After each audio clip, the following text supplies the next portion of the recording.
माँ जी के नाश्ते का समय हो गया है, जल्दी जल्दी से ले जाकर उन्हें उपमा दे देती हूँ, वरना माँ जी बहुत गुस्सा करेगी। भाभी भाभी, हाँ देवर जी।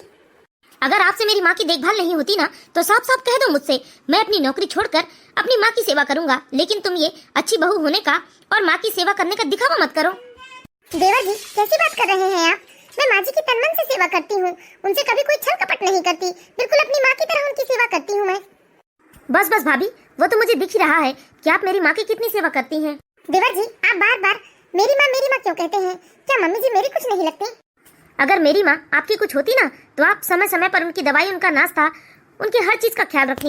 लेकिन आप तो मेरी माँ को सिर्फ सास समझती हैं, इसीलिए तो सिर्फ दिखावे का नाटक करती हैं। असल में सही देखभाल आप उनकी कर ही नहीं पाती, या आप करना ही नहीं चाहती। आप कभी एक कुशल गृहिणी नहीं बन सकती। देवर जी आप हर रोज मुझसे एक ही बात कहते हैं कि मैं कुशल गृहिणी नहीं बन सकती, कुशल गृहिणी नहीं बन सकती। आप ही बताइए ना कि कुशल गृहिणी कैसी होती है? क्या मैं घर वालों की सेवा नहीं करती, सबके ध्यान नहीं रखती? पता है कितना ध्यान रखती हो। अरे एक तो मेरी माँ का तो ध्यान नहीं रख सकती। मैंने तुम्हें बताया ना कि माँ को बीपी शुगर है, समय समय पर उन्हें चाय नाश्ता और दवाई चाहिए। लेकिन आपको समय का जरा भी ध्यान नहीं रहता। अरे आधा आधा घंटे तक माँ बिना कुछ खाए पिए सामने सोफे में बैठे रहती है। अगर मैं उठकर ना आऊं ना सुबह तो ना जाने माँ कब तक भूखी बैठे रहेगी। देवर जी ऐसा मत कहिए, रात को चिंकी सो नहीं रही थी ना तो मैं बहुत देरी से सोई थी, इसलिए सुबह जरा 10 मिनट देरी से नींद खुली मेरी, इसलिए नाश्ते में 10 मिनट की देरी हो गई। बहाने तो एक से बढ़कर एक हाजिर होते हैं भाभी आपके पास, और आजकल तो सिर्फ और सिर्फ आप चिंकी का ही बहाना बताती हैं।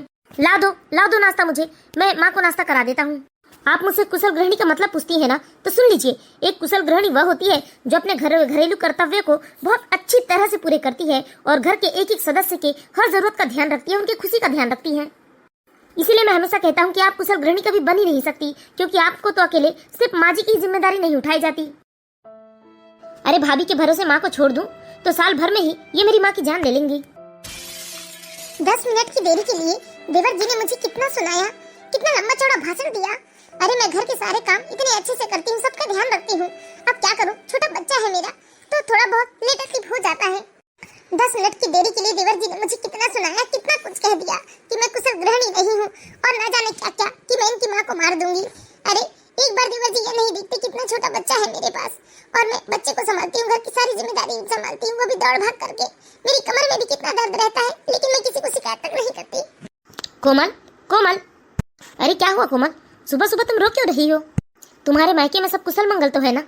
हाँ जी मेरे मायके में सब कुछ कुशल मंगल है। मैं आपसे एक बात करना चाहती हूँ। हाँ कहो ना। देखो जी हमारी चिंकी बहुत छोटी है अभी और घर में इतना काम होता है, और माँ जी ने तो वॉशिंग मशीन भी हटा के रखवा दिया है, यह बोलकर कि वॉशिंग मशीन में कपड़े साफ नहीं होते हैं। सुबह से दोपहर तक मैं अकेले घर का सारा काम करती हूँ, बहुत थक जाती हूँ जी, और कमर का दर्द भी दिन ब दिन बढ़ता ही जा रहा है। इसीलिए प्लीज आप घर में एक काम वाली लगवा दीजिए, कम से कम घर में काम वाली होगी तो मुझे थोड़ी सहायता होगी। तुम्हें कितने बार समझाऊं कोमल कि माँ ने कभी इस घर में काम वाली नहीं आने दिया है, और अभी मैं घर में काम वाली ले आऊं ना तो घर में कलेश का कारण बन जाएगा। माँ क्या कहती है सुना नहीं है तुमने कि माँ ने अकेले घर का सारा काम करके घर की सारी जिम्मेदारियां उठा के 4-4 बच्चों का पालन पोषण किया है, और तुम एक बच्चों के साथ थक गई। पता है ना कितना कुछ सुनाएगी माँ तुम्हें। माँ जी ने अकेले 4-4 बच्चों को देखकर भले ही घर की जिम्मेदारियां उठा दी होंगी, लेकिन माँ जी जितनी मेरे अंदर शक्ति नहीं है जी, बहुत परेशानी हो रही है मुझे। लेकिन मैं भी मजबूर हूँ कोमल, मैं घर में काम वाली नहीं लगवा सकता, क्योंकि इस घर में सिर्फ मेरी नहीं चलती, राघव है ना, तुम तो जानती हो कि इस घर में चलती राघव की है। तो क्या हो गया जी, काम वाले को रुपए तो आप ही देंगे ना अपनी तनख्वाह से। कोमल ये सब हमारे घर में नहीं चलता है, चाहे पैसे राघव दे या मैं दूं एक ही बात है। लेकिन राघव ने भी साफ मना कर रखा है कि इस घर में कोई काम वाली नहीं आएंगी। जैसे माँ ने सारी जिम्मेदारियां उठाई है वैसे भाभी उठाएंगी। अच्छा, और कल को देवर जी की शादी होगी तो क्या देवर जी तब भी इस घर में कोई काम वाली नहीं ले आएंगे? नहीं भाभी, मैं इस घर में कभी काम वाली आने नहीं दूंगा। मैं तो अपनी पत्नी को साफ साफ समझा दूंगा कि अगर मेरे घर रहना है, मेरे साथ जिंदगी करना है तो घर की सारी जिम्मेदारियां उसे उठानी ही पड़ेंगी। जैसे मेरी माँ ने इस घर को संभालते हुए अपने 4-4 बच्चों का पालन पोषण किया है, उसी प्रकार मैं भी अपनी पत्नी से साफ साफ कह दूंगा कि इस घर में काम वाली तब तक नहीं आएगी जब तक घर की बहुओं के हाथ पैर सलामत हैं। कोमल मैं किसी जरूरी काम से जा रहा हूँ, रात तक लौट आऊंगा। ठीक है जी। ये है कोमल और नीलेश की शादी को 2 साल हो चुके हैं। कोमल ने 3 महीने पहले ही एक नन्ही सी बच्ची को जन्म दिया है। शादी के तुरंत बाद ही कोमल ने अपने ससुराल की सारी जिम्मेदारी बखूबी उठा ली और वह घर के सारे काम अकेले ही करती। सास ससुर की सेवा करती, देवर की फरमाइशें पूरी करती, ननद की फरमाइशें पूरी करती, लेकिन बेचारी उफ तक नहीं करती थी। लेकिन 2 साल बाद सी सेक्शन डिलीवरी से कोमल ने एक बेटी को जन्म दिया था, जिस वजह से धीरे धीरे अब कोमल के शरीर में कमजोरी आने लगी थी। उसके कमर में दर्द रहने लगा था। अब कोमल से अकेले घर का काम नहीं हो पाता था, क्योंकि कोमल की सास ने वॉशिंग मशीन भी निकलवा कर रख दिया था, यह बोलकर कि वॉशिंग मशीन में कपड़े साफ नहीं धुलते हैं। अब बेचारी कोमल घर का सारा काम करती, झाड़ू, बर्तन, पोछा और उसके बाद सबके गंदे कपड़े भी धोती। लेकिन सास, ननद और देवर को जरा भी तरस नहीं आता। कई बार कोमल अपने पति से शिकायत भी करती, लेकिन कोमल का पति नीलेश चाहकर भी कोमल का साथ नहीं देता और वह कोमल को चुप करवा देता था। माँ, क्या हुआ बेटी? आ गई तू कॉलेज से? हाँ माँ, मैं तो आ गई, लेकिन आपको क्या हुआ? आपकी तबीयत खराब है क्या? क्या माँ की तबीयत खराब है? हाँ भैया देखो ना, लगता है माँ को बुखार आया है। माँ कब रही है ठंड से? माँ, आपको तो अभी भी बुखार है। भाभी ने आपको दवाई नहीं दी क्या? नहीं बेटा, मुझे किसी ने ना ही दवाई दी और ना ही चाय पानी के लिए पूछा है। मैं तो 2 घंटे से यही बैठी हूँ। क्या भाभी ने आपको ना ही दोपहर की चाय दी है और ना ही दवाई दी है? हाँ बेटा, वह तो घर के काम काज करके जो अपने कमरे में घुसी तो अभी तक कमरे से बाहर नहीं आई है। बेचारी मैं बुढ़िया कहाँ जाऊँ, बैठी रहती हूँ घर में। यहाँ तो कोई मुझसे बात करने वाला भी नहीं है। क्या? अभी बुलाता हूँ भाभी को। भाभी, भाभी! क्या हुआ देवर जी? भाभी, आपको जरा भी शर्म नहीं आती क्या? अरे कैसी बहू हैं आप? बहू होने का 1% भी गुण नहीं है आपके अंदर। कैसी बात कर रहे हैं देवर जी आप? मैंने क्या किया है? अरे क्या नहीं किया है आपने? मेरी माँ 2 घंटे से बाहर सोफे में बैठी है और आपने उन्हें चाय पानी के लिए भी नहीं पूछा। यहाँ तक आपने उनकी दवाई भी नहीं दी। अरे आप चाहती क्या हैं? क्या यही चाहती है कि मेरी माँ इस दुनिया को अलविदा कह दे? देवर जी, ये कैसी बातें कर रहे हैं आप? भला मैं ऐसा क्यों चाहूंगी? मैं तो बस चिंकी को सुला रही थी, और वैसे भी अभी तो मम्मी जी की दवाई का समय नहीं हुआ ना, इसलिए मैं मम्मी जी के पास नहीं आई। अच्छा, मतलब मेरी माँ को बुखार समय के अनुसार आएगा। जब घड़ी में 2 बजेंगे तभी मेरी माँ को बुखार आएगा। 1:30 बजे बुखार नहीं आ सकता माँ को? मुझे क्या पता देवर जी कि बाजी को बुखार है। मैं तो उन्हें बीपी शुगर वाली दवाइयाँ ही देती हूँ ना, तो मैंने सोचा कि यह दवाई तो थोड़ी बहुत लेट लतीफ से भी दे सकती हूँ, इसलिए मैं चिंकी को सुलाने लगी।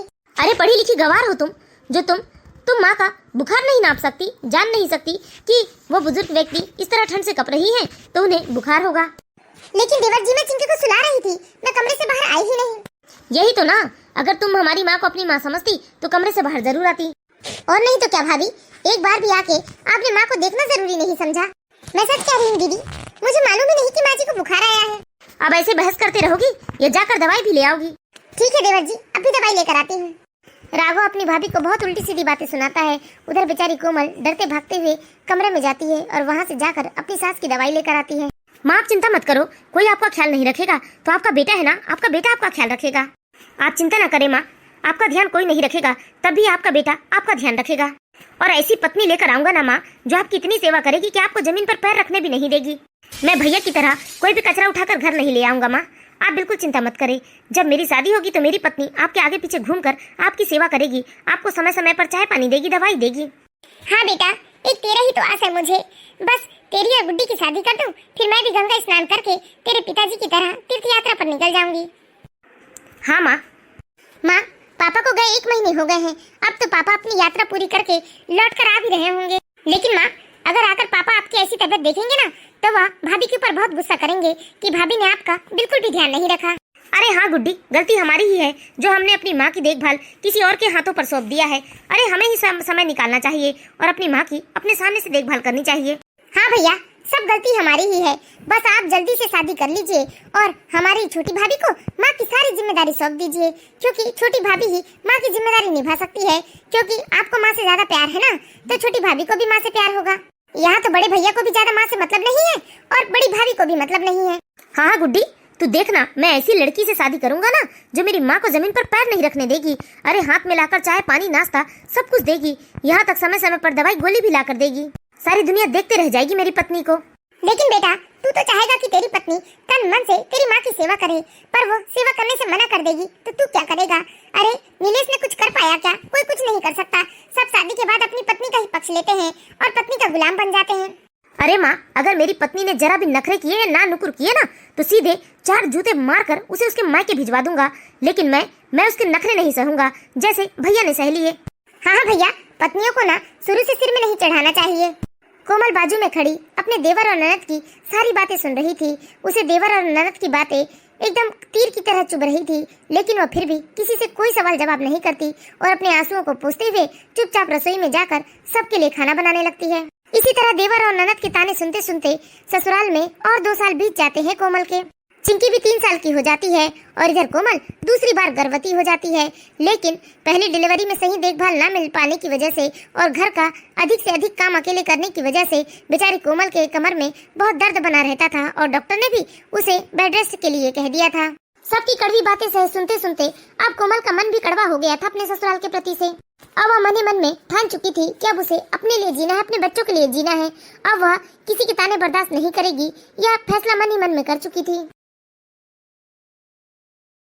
देखो ये बेकार की बातें ना तुम मुझसे मत किया करो। मैं तुम्हें कितने बार बताऊं कि ये सब मेरे सामने मत बताया करो। तुम्हारी जो भी समस्या है तुम माँ से या राघव से जाकर क्यों नहीं कहती? इस घर में मेरी चलती कहाँ है?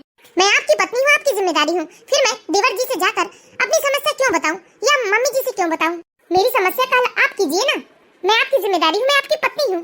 देखिए मैं कुछ नहीं जानती, मेरा शरीर पूरी तरह से कमजोर हो चुका है। पहली डिलीवरी में ना मुझे सही देखभाल मिल पाई और ना ही घर के काम काजों में मुझे किसी की कोई मदद मिली।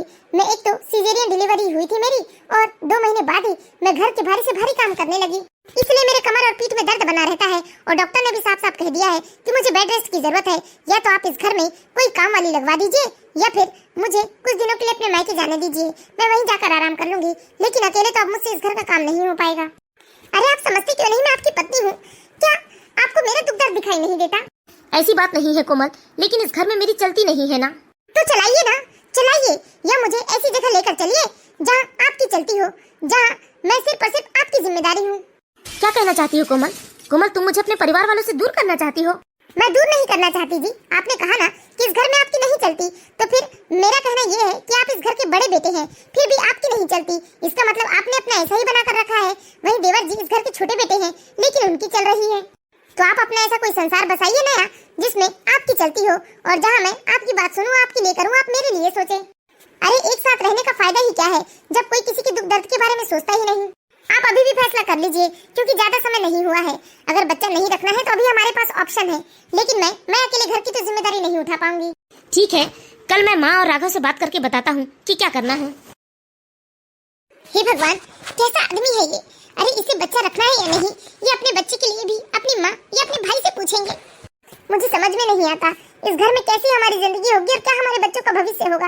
यहाँ तो सिर्फ और सिर्फ देवर जी की चलती है और माँ जी भी देवर जी की एक एक बात मानती है और इन्हें तो बस बीवी का गुलाम कहती हैं, जबकि यह तो मेरी कोई बात नहीं मानते हैं। कोमल दूसरी बार गर्भवती थी, लेकिन ससुराल वालों के व्यवहार और ससुराल के कामकाज को देखकर अब वह हिम्मत हार चुकी थी। वह बच्चे को जन्म नहीं देना चाहती थी, इसलिए उसने हिम्मत करके अपने पति से कह दिया था कि या तो घर में काम वाली चाहिए या वह बच्चा नहीं रखेगी या फिर उसे मायके जाने दिया जाना चाहिए। बस कोमल का पति नीलेश अपनी पत्नी की बात सुनकर चुपचाप अपनी भाई और माँ के पास जाता है और जाकर उनसे यही सवाल करता है जो सवाल कोमल ने नीलेश को किए थे। भैया आपका दिमाग तो ठीक है ना? आज तक इस घर में कभी काम वाली नहीं आई और अब काम वाली आएगी? अरे राघव, तेरी भाभी के कमर में बहुत दर्द रहता है, इसलिए वह चाह रही है कि घर में एक काम वाली हो तो घर के काम काजों में उसे मदद मिल जाए। क्योंकि कोमल दोबारा माँ बनने वाली है, उसे दूसरा महीना चल रहा है और डॉक्टर ने उसे टोटल आराम के लिए कहा है। वाह भैया वाह, माँ सच्ची कहती है कि आप ना शादी के बाद बिल्कुल जोरू के गुलाम हो गए हैं। यह तो सब औरतों के नाटक होते हैं आराम करने के लिए, और डॉक्टर तो आजकल यही बताते हैं कि बस आराम कीजिए। तो क्या बस आराम ही करना चाहिए? हाँ बेटा, कैसे भूल गया तू? अरे हमने अपने सास ससुर और इतना बड़ा परिवार के साथ साथ अपने 4 बच्चे भी संभाले हैं और सरकारी अस्पताल में हमारी डिलीवरी हुई है, लेकिन हमें तो कभी कमर में इतना दर्द नहीं हुआ। नीलेश बेटा, थोड़ा बहुत तो कमर में दर्द महिलाओं के होता ही है। अरे मुझे भी था, मुझे तो जब तू छोटा था तो इतना आसानी दर्द होता था कि मैं खड़ी भी ना हो पाती थी ढंग से, लेकिन धीरे धीरे काम करते करते मेरी कमर ऑटोमेटिक ठीक हो गई। इसीलिए देख, अपनी दुल्हनिया से जाकर कह दे ये नौटंकी ना यहाँ नहीं चलेगी। हम भी औरत है, हमने भी अपने समय बिताए हैं, लेकिन हमने ऐसी कोई नौटंकी नहीं की। और नहीं तो क्या भैया, भाभी आजकल ना बहुत ही नौटंकी करने लगी है, बात बात में बस शिकायतें करती है। और तो और भाभी तो आजकल पलटकर जवाब भी देने लगी है। ठीक है माँ, अगर घर में काम वाली नहीं आ रही है तो गुड्डी की भी तो परीक्षाएं खत्म हो गई है। गुड्डी ही अपनी भाभी की थोड़ी बहुत घर के कामकाजों में मदद कर देगी। वाह भैया, आपको जरा भी शर्म नहीं आई? अपनी सगी बहन को आप घर के कामकाज में भाभी के साथ उलझाना चाहते हैं। अरे अभी तो उसके खाने पीने घूमने फिरने के दिन है और आप उसे भाभी की नौकरानी बनाना चाहते हैं। आपको शर्म नहीं आई भैया? नहीं राघव, मैं तो बस थोड़ी मदद की बात कर रहा था। अरे मदद तो अभी भी गुड्डी भाभी की करती है, थोड़ी क्या बहुत सारी मदद करती है। लेकिन स्पेशली आप बोल रहे हैं कि गुड्डी की परेशानी खत्म हो गई है तो गुड्डी को भाभी की मदद कराना चाहिए। आप गुड्डी से गुड्डी का बचपना छीनना चाहते हैं भैया? नहीं नहीं, मैं ऐसा कुछ नहीं चाहता। ठीक है, मैं कोमल को समझा लूंगा। वैसे माँ, कोमल कह रही थी कि अगर घर में काम वाली नहीं आएगी तो वह डिलीवरी तक के लिए अपने मायके चली जाएगी। अच्छा, तो भाभी धमकी दे रही थी और आप भाभी की धमकी से डर गए भैया? और नहीं तो क्या, वो क्या समझती है अपने आप को कि वो इस घर में है तभी हम लोग रोटी खा पाते हैं। वो नहीं रहेगी तो क्या हम भूखे मर जाएंगे? अरे जाना चाहती है तो जा, बच्चा होने तक क्यों 2-4 साल के लिए चली जाए, हमें उसकी कोई जरूरत नहीं है। पहले भी तो हम बनाते खाते थे ना, अब वो हमें धमकी देगी? माँ जी, मैं कोई धमकी नहीं दे रही हूँ माँ जी, वह तो बस मेरे कमर में कुछ ज्यादा ही दर्द रहता है, इसलिए बस मैं चाह रही थी कि घर में काम वाली आ जाए, और काम वाली ना आए तो ना सही मैं मायके चली जाऊँ कुछ दिनों के लिए। हाय राम, ये नीलेश कोई कम था क्या? जब नीलेश की दुल्हनिया भी आ गई, मेरे सामने जवाब तलब करते हुए इसे शर्म भी नहीं आती। भाभी, थोड़ी भी तमीज नहीं है आपके अंदर? अब भैया ने तो सारी बात माँ से कह ही दी है ना, आपको बोलने की क्या जरूरत है? आप माँ से सवाल जवाब करने आई हैं?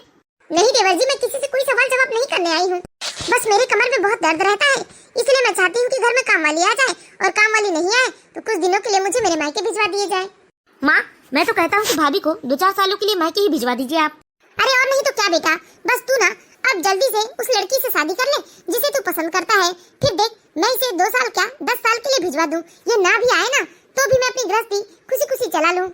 मुझे वैसे भी किसी के सहारे की जरूरत तो है नहीं, कितने सारे कामकाज तो मैं ही कर देती हूँ, बस घर में मुझे बोलने बताने वाला कोई सदस्य चाहिए, क्योंकि गुड्डी तो दिन भर के लिए कॉलेज चली जाती है। ठीक है माँ, मेरी दुल्हन जब आएगी ना तो आपको जवाब देने की बात तो दूर, आपके सामने भी खड़ी नहीं हो पाएगी और ना ही नजरें उठाकर आपको देख पाएगी। आपकी इतनी सेवा करेगी कि आपको बिस्तर में ही चाय नाश्ता और पानी देगी।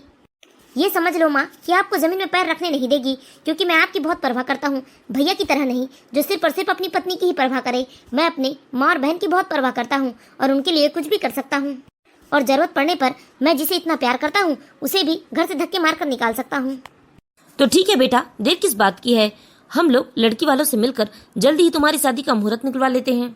ठीक है पापा, मैं आप लोगों की खुशी के लिए कुछ भी कर सकता हूँ, क्योंकि मैं अपनी माँ को तकलीफ में कभी नहीं देख सकता, और मैंने तो देख लिया कि भाभी की राज में माँ को कितनी तकलीफ है। ठीक है बेटा। और नीलेश, तुम एक काम करो बेटा, जाओ बहू को कुछ दिनों के लिए उसके मायके छोड़ाओ, बेचारी मायके में रहेगी तो उसे थोड़ा आराम मिल जाएगा। अरे आप बहू को मायके जाने के लिए क्यों बोल रहे हैं? इधर आप छोटे बेटे की शादी की बात भी कर रहे हैं, उधर बड़ी बहू को मायके जाने को भी कह रहे हैं। अरे गोमती, बहू को जाने दो ना मायके, कौन सा हमें अपने घर में लड़की वालों को बुलाना है, जाना तो हमें लड़की वालों के घर ही है ना, तो वहाँ तो हमारी खूब खातिरदारी होगी, और 2-4 दिन तो देखने दिखाने और पूजा पाठ की बातचीत में बीत जाएंगे। तब तक बहू अपने मायके घूम कर आ जाएगी और उसके बाद बहू से हम शादी का ढेर सारा काम करवाएंगे। हाँ ठीक है जी, जा नीलेश, अपनी दुल्हनिया को उसके मायके छोड़ दे और कहते कि वो मायके में खूब आराम कर ले, और जब तक उसका आराम पूरा ना हो तब तक ससुराल लौटने के बारे में सोचे भी ना। ठीक है माँ। नीलेश के पिता बहुत ही सुलझे हुए और समझदार इंसान थे। वह अपनी बहू की बहुत कदर करते थे, क्योंकि वह देखते थे कि उनकी बहू बेचारी दिन भर सबकी सेवा में लगी रहती है, लेकिन सामने से वह बहू की किसी भी प्रकार की मदद नहीं कर सकते थे, क्योंकि छोटे बेटे और पत्नी की नजर हमेशा बहू पर ही बनी रहती थी। बड़े ही चतुराई से कोमल के ससुर ने कोमल को मायके जाने की परमिशन दे दी। इधर नीलेश कोमल को लेकर उसके मायके चला जाता है, और इधर राघव के माता पिता राघव की पसंद की लड़की पूनम को देखने पूनम के घर चले जाते हैं। असल में पूनम और राघव एक ही कॉलेज में पढ़ते थे और पिछले 4 सालों से उन दोनों के बीच में प्रेम प्रसंग था। राघव की भी सरकारी नौकरी लग चुकी थी, इसलिए वह अब शादी करना चाहता था, और पूनम के घर वाले भी इस शादी के लिए तैयार थे, लेकिन शुभ मुहूर्त न होने की वजह से राघव की शादी को 10 महीने टाल दिया जाता है। मम्मा चाचू की शादी होने वाली है, बुआ ने बताया मुझे। हाँ बेटा, होने वाली है, जाओ जाकर बाहर खेलो तुम। ठीक है मम्मा। माँ, उस घर में मेरी एक नहीं बल्कि 2-2 सास है। मेरा देवर जो है ना, वह सास से कम नहीं है, वह सास से ज्यादा ताने छींटे मारता है मुझे, और अब जाकर उसकी शादी होने वाली है। उसकी शादी की मैंने बहुत बेसब्री से इंतजार किया है कि एक बार बस मेरी देवरानी आ जाए और मैं देखूं कि देवर जी देवरानी के साथ कैसा व्यवहार करते हैं। बहुत बड़ी बड़ी डिंगे हाँके हैं ना उन्होंने कि ऐसी पत्नी लाऊंगा जो मेरी माँ के आगे पीछे घूमेगी, मेरी माँ की सेवा करेगी। मैं भी देखती हूँ पढ़ी लिखी नौकरी करने वाली पूनम कैसे अपनी सास कितनी सेवा करती है। सच में कोमल, तेरे देवर और सास का तो क्या ही कहना, बहुत ही निर्दयी लोग हैं वो। किसी के दुख दर्द से उन लोगों को कोई लेना देना नहीं रहता। हाँ माँ, मैं कमर दर्द से रोते रही, गिड़गिड़ाती रही कि घर में एक काम वाली लगवा लो, लेकिन किसी ने मेरे दर्द के बारे में नहीं सोचा। एक पापा जी को बेचारे को दया आई तो उन्होंने काम वाली के लिए हाँ कह दिया, लेकिन देवर जी ने साफ मना कर दिया, ये कहते हुए कि हमारी माँ ने भी 4 बच्चे संभाले हैं और घर की जिम्मेदारी भी संभाली है। अब मैं देखती हूँ कि घर में कोई काम वाली आती है या नहीं। अगर घर में कोई काम वाली आई ना तो इतना कलेश करूंगी कि देवर जी को भी सब समझ में आ जाएगा। देवर जी ने अभी तक मेरा गुस्सा नहीं देखा है, अभी तक मैंने सबकी सारी गलत सही बातें चुपचाप बर्दाश्त करी, लेकिन अब नहीं। ठीक है बेटा, तू ज्यादा टेंशन मत ले, देख ज्यादा तनाव लेने से तेरे बच्चे पर असर होगा। ठीक है माँ, मैंने पापा जी से कह दिया है कि मैं भी 2 हफ्ते और नहीं आती, क्योंकि अभी मेरी तबीयत ठीक नहीं है। ठीक है बेटा, जब तक नहीं जाना है तुझे तब तक मत जा, तू आराम करे यहाँ। कोमल 2 हफ्ते तक अपने मायके में खूब आराम करती है और 2 हफ्तों के बाद आखिर उसे ससुराल जाना ही पड़ता है। जब कोमल ससुराल जाती है तो वह देखती है कि उसके ससुराल में तो उसके देवर की शादी की जोर शोर से तैयारियां हो रही हैं। माँ, पूनम का फोन आया था, बोल रही थी कि उसे राजस्थानी लहंगा चाहिए तो मैं उसे शॉपिंग करवाने ले जाऊँ। हाँ भैया चलिए ना, मैं भी आप लोगों के साथ शॉपिंग में चलूंगी। इस बहाने मैं भी शादी के लिए कोई ना कोई लहंगा पसंद कर लूंगी। अरे गुड्डी, तुझे चलने की क्या जरूरत है? तू जानती नहीं कि राजस्थानी लहंगे वाले के यहाँ कितना महंगा महंगा लहंगा मिलता है। वह जब तुम्हारी शादी होगी ना तब जाकर तुम राजस्थानी लहंगे वाले के यहाँ से शॉपिंग करना। अभी तो मैं पूनम को लेकर जा रहा हूँ। ओह, तो आप आ गई भाभी, मिल गया आपको मायके में आराम। अरे इतना आराम तो मिल ही गया होगा ना कि देवर की शादी की जिम्मेदारी उठा सको आप, या फिर से मायके जाना है आपको। देवर के ताने कोमल के कानों में तीर से चुभे, लेकिन कोमल ने इस वक्त किसी को कोई जवाब देना जरूरी नहीं समझा और राघव भी वहाँ से चला गया। अभी दुल्हनिया घर नहीं आई है और पूरे समय पूनम की रट लगाए बैठे हैं। जब आ जाएगी तो पता नहीं उसे पलकों पर बिठा के रखेंगे लगता है। यहाँ तो पूनम के बिना घर में आए ही भाई बहन के बीच में कलेश चालू हो गया है। भाभी, मम्मी ने कहा है कि उनके लिए चाय बना दो। ठीक है गुड्डी, बना देती हूँ अभी। लेकिन तुम्हें क्या हुआ, तुम्हारा क्यों मुंह लटका हुआ है? कुछ नहीं भाभी, ये भी अपने भाई के साथ बहुत उड़ती थी, लेकिन भाई के ऐसे जवाब ने आज इसके पर काट दिए। आज इसे समझ में आ गया कि जो ये पूरे टाइम भाई भाई करके फिरते रहती है ना, पत्नी आने के बाद भाई सिर्फ भाभी का रह जाएगा। इसीलिए आज गुड्डी का मुंह लटका हुआ है। मैं सब समझ गई हूँ, लेकिन मैं भी सामने से किसी से कोई सवाल जवाब नहीं करूंगी। इस तरह धीरे धीरे 10 महीने का समय बीत जाता है और इधर कोमल की डिलीवरी भी हो जाती है। कोमल ने एक नन्हे से बेटे को जन्म दिया था, लेकिन कोमल के ससुराल में कोमल के दूसरी बार मां बनने से ज्यादा खुशी नई बहू के आने की थी। कोई भी कोमल के ऊपर ध्यान नहीं देता था और हर कोई बस नई बहू करते रहता था। लेकिन कोमल और भी ज्यादा कमजोर हो गई थी। अब तो उसके कमर में और ज्यादा दर्द रहने लगा था। डॉक्टर ने साफ साफ उसे 4 महीने का बेड रेस्ट बता दिया था और इस बार कोमल भी जिद पर अड़ गई थी कि या तो वह यहाँ बेड रेस्ट करेगी या फिर अपने मायके चली जाएगी। लेकिन इस बार नीलेश नहीं चाहता था कि कोमल अपने मायके जाए, क्योंकि नीलेश को अब अपने बच्चों से बहुत मोह हो गया था। इधर पूनम कोमल की देवरानी बनकर आ चुकी थी। पूनम बहुत ही नखरे वाली थी, छोटी छोटी बात में बात का बतंगड़ बना लेती थी और घर के काम काज करना तो उसे जरा भी पसंद नहीं थे। बस पूनम को आए 4 दिन नहीं हुए और घर में काम काज को लेकर बहस छिड़ चुकी थी। पूनम, तुम्हें यहाँ अच्छा तो लग रहा है ना? किसी बात की कोई कमी तो नहीं है? नहीं, सब कुछ तो ठीक है, लेकिन मुझसे ना ये घर के काम वाम नहीं होते हैं। और ये भाभी कब तक बेड रेस्ट करेगी? उन्हें कहिए ना जल्दी से कि वह जल्दी से घर गृहस्थी के काम काज संभाल ले और मैं भी जल्दी से ऑफिस ज्वाइन कर लूं। बस 1 ही महीने की तो बात है, 1 महीने तुम और संभाल लो, उसके बाद भाभी घर के सारे काम संभाल लेंगी। वैसे भी भाभी को घर के काम काज की आदत है। ठीक है। मेरा बेटा बिल्कुल मेरी ही तरह दिखता है, क्यों कोमल? हाँ जी, बिल्कुल आप ही की तरह दिखता है ये तो। भाभी मम्मी कब से चाय के लिए बोल रही है, लेकिन छोटी भाभी अभी तक सोकर नहीं उठी है। चलिए ना, आप मम्मी के लिए चाय और कुछ नाश्ता बना दीजिए। क्या पूनम सोकर नहीं उठी और माँ जी चाय के लिए बैठी हैं? हाँ भाभी, और माँ ने सुबह से अपनी दवाई तक नहीं ली है। भैया ने सारी जवाबदारी पूनम भाभी को सौंप दी है, लेकिन पूनम भाभी भी सोकर नहीं उठी और भैया को भी आवाज लगा रही तो भैया भी कोई जवाब नहीं दे रहे हैं। अच्छा, राघव तो बड़ी बड़ी डिंग मारता था, फिर क्या हो गया उसे? वह तो बोल रहा था कि 7 बजे हर रोज माँ के हाथों में चाय और नाश्ता सब कुछ दे देगी पूनम। अब क्या हो गया पूनम को? सिर्फ 2 दिन में हो गई कहानी खत्म। सुबह के 9 बजने को आए और अभी तक सोकर नहीं उठे। कोई बात नहीं गुड्डी, जाओ एक बार और फिर से दरवाजा खटखटाओ। ठीक है भाभी। देख लिया ना आपने, आपके भाई ने आपको कितना कुछ सुनाया है, कितने ताने मारे हैं, कैसे कैसे शब्द बोले हैं कि आप अपनी पत्नी के गुलाम हैं। और अब माँ जी देवर देवरानी के राज में 9 बजे तक बिना चाय पानी के बैठी है। हाँ कोमल, राघव ने मुझे बहुत कुछ सुनाया है, लेकिन अब अगर वो अपनी बातों से मुकरेगा ना तो मुझसे बुरा कोई ना होगा। तुम चिंता मत करो, तुम मुन्ने को लेकर आराम करो, मैं देखता हूँ बाहर क्या कहानी है। पहली बार अपने पति को अपनी तरफ बोलते हुए देखकर कोमल की खुशी का ठिकाना नहीं रहता और वो अपने मुन्ने को लेकर कमरे में ही आराम करने लगती है। क्या हुआ पापा? अरे बेटा, छोटे बेटे बहू की राज में सुबह के 9:30 बजे तक हम बिना चाय पानी के बैठे हैं। और माँ कहाँ है पापा? तुम्हारी माँ रसोई में गई है बेटा। अब उससे इंतजार नहीं हो पाया तो उसने सोचा कि वो जाकर खुद ही बना ले। क्या माँ रसोई में है?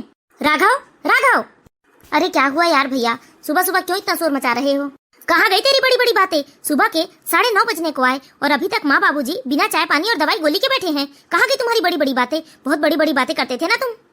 अरे तुम लोग आपस में लड़ाई झगड़ा मत करो, मैंने सबके लिए चाय नाश्ता बना दिया है। थैंक यू मम्मी जी, जो आपने सबके लिए चाय नाश्ता बना दिया। और वैसे भी मम्मी जी, मुझसे ना ये घर के काम काज नहीं होते हैं, आप जल्दी से कोई काम वाली लगवा लीजिए घर में। नहीं पूनम, इस घर में कोई काम वाली नहीं आ सकती। क्यों राघव, सही कह रहा हूँ ना मैं, क्योंकि माँ ने अकेले सारे घर को संभाला है, 4 बच्चों को संभाला है, वह भी काम वाली के बिना, फिर घर में काम वाली कैसे आ सकती है? क्या ये कैसी बातें कर रहे हैं आप लोग, और कौन सी दुनिया में जी रहे हैं? अगर मम्मी जी ने अपने दिन में वो सारी तकलीफें उठाई है तो क्या हम लोग भी उठाएंगे? नहीं, मैं तो नहीं उठा सकती। और घर में काम वाली नहीं आई तो मैं खुद अपने मायके जाकर बैठ जाऊंगी। मैं नौकरी करती हूँ, रुपए कमाती हूँ, मैं अपने पति की मोहताज नहीं हूँ। सुन लो राघव, कैसी बात करती हो पूनम? मैंने तो तुम्हें घर के बारे में सब कुछ बताया था ना। अरे मुझे क्या पता कि तुम सब कुछ रियल बता रहे हो, मैं तो बस यूं ही हंसी मजाक में ले रही थी। मुझे लगा कि आप सुनना चाहते हैं मेरे मुंह से कि मैं काम कर सकती हूँ या नहीं, इसलिए आप बोल रहे होंगे। मैं कोई काम नहीं करूंगी। लेकिन खाना तो घर की बहू ही बनाती है ना। अरे कोमल भाभी है ना, वैसे भी मैं जॉब करती हूँ। भैया, कोमल भाभी खाना बना लेगी। क्यों क्यों बनाएगी वो अकेले खाना? इतने सालों तक वह अपने बच्चों को संभालती, पूरे घर को संभालती, खाना भी सबके लिए बनाती, और अब देवरानी आने के बाद भी उसे कोई सुख नहीं नहीं बनाएगी कोमल खाना बनाएंगी तो घर की दोनों बहुएं, वह भी अपने अपने समय पर। ठीक है, भाभी अपने समय पर खाना बनाए और मैं अपने समय में खाना बनाने के लिए मैड लगवा लूंगी। नहीं, इस घर में मैड नहीं आ सकती। ये सब मेरी बातें नहीं है, ये सब राघव की ही बातें हैं। बस मैं इन बातों को दोहरा रहा हूँ। ठीक है राघव, अगर ऐसी बात है तो मैं तो कोई काम नहीं कर सकती। मैं अपने मायके जा रही हूँ और तुम्हें मेरे साथ रिश्ता रखना है तो तुम्हें भी मेरे मायके आना होगा, लेकिन यहाँ रहकर मैं कोई काम नहीं कर सकती। अब देखते हैं, जो तुम बड़ी बड़ी बातें करते थे, बड़ी बड़ी बातें हाकालते थे कि मैं ऐसी लड़की से शादी करूंगा जो मेरी माँ को जमीन पर पैर भी रखने नहीं देगी। अब देखते हैं उन बातों का क्या होगा। हाँ, यह तो इतनी बड़ी बड़ी बातें करता था कि माँ मेरी पत्नी तुम्हें पलकों पर बिठा कर रखेगी, लेकिन ये क्या, इसकी पत्नी ने तो 4 दिन भी मेरी सेवा नहीं की, ऊपर से इन 4 दिन में मुझे उसे बना कर देना पड़ा। और ये बड़ी बड़ी हाँकने वाला मैं अच्छी तरीके से जानती हूँ, ये अपनी पत्नी के पीछे दुम हिलाते हुए अपनी पत्नी के मायके चले जाएगा और वहीं जाकर रहेगा। बोलो ना राघव भैया, क्या करोगे अब आप? देख लो भाग्यवान, अपने छोटे बेटे को बहुत सहराती थी तुम, कहती थी कि मेरे छोटा बेटा और बहू ही मेरी नैया पार लगाएंगे, लेकिन ये क्या, छोटे बेटे और बहू तो अपनी ही नैया नहीं बचा पा रहे हैं। बोलो ना राघव, चुप क्यों हो? याद है ना, तुमने अपनी भाभी से क्या कुछ नहीं कहा, मुझसे क्या कुछ नहीं कहा, या फिर वो सारी बातें मैं दोहराऊं तुम्हारे सामने? अरे बोलना नास पीटे, कैसी दुल्हनिया लेकर आया है जो शादी को 4 दिन हुए नहीं और पति को ही मायके ले जाने की बात कर रही है। तेरी चुप्पी साफ साफ बता रही है कि तू कुत्ते की तरह दुम हिलाते हुए अपनी पत्नी के पीछे पीछे जाएगा। अरे भाग्यवान, ये कर भी क्या सकता है?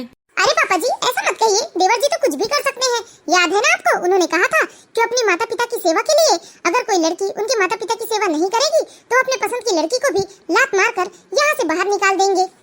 अगर पूनम आप लोगों की सेवा नहीं करेगी तो पूनम को भी धक्के मारकर देवर जी यहाँ से निकाल देंगे। अरे बहू, ये क्या निकालेगा, पूनम तो खुद ही अपने मायके जा रही है। और हाँ कोमल, अब पूनम के पीछे पीछे राघव भी जाएगा अपने ससुराल। सबकी बातें सुन सुनकर राघव बहुत ही शर्मिंदा हो गया था, उसकी आंखों से आंसू निकलने लगे थे और वह अपनी कही हुई बातें बार बार सोच रहा था। उसे अपने किए पर बहुत पछतावा हो रहा था, क्योंकि उसके पास अब कोई दूसरा रास्ता नहीं था। उसने बड़ी बड़ी बातें तो की थी, लेकिन उन बातों को वह खुद भी नहीं निभा सकता था। राघव के माता पिता ने राघव की ओर से मुंह फेर कर अपने बड़े बेटे बहू को प्यार से गले लगाया। बहू मुझे माफ कर दे, इस निकम्मे की बातों में आकर मैंने तुझे उल्टा सीधा सुनाया, लेकिन मुझे समझ में आ गया कि तुम ही हमारी नैया पार लगा सकती हो।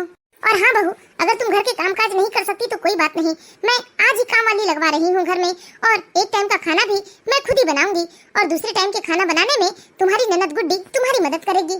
पहली बार अपने सास ससुर और पति के मुँह से अपने लिए अच्छी बातें सुनकर कोमल भावुक हो जाती है। कोमल के धैर्य की वजह से कोमल आज अपने सास ससुर और पति के दिल में राज कर रही थी। और जो हमेशा कोमल को नीचा दिखा रहा था वो अपने माता पिता से दूर खड़े आंसू बहा रहा था। तो हम आशा करते हैं दोस्तों आप लोगों को ये कहानी जरूर पसंद आई होगी। कहानी अच्छी लगी हो तो प्लीज इस वीडियो को लाइक कीजिए और इसी तरह की मोर स्टोरीज देखते रहने के लिए हमारे चैनल को सब्सक्राइब करें।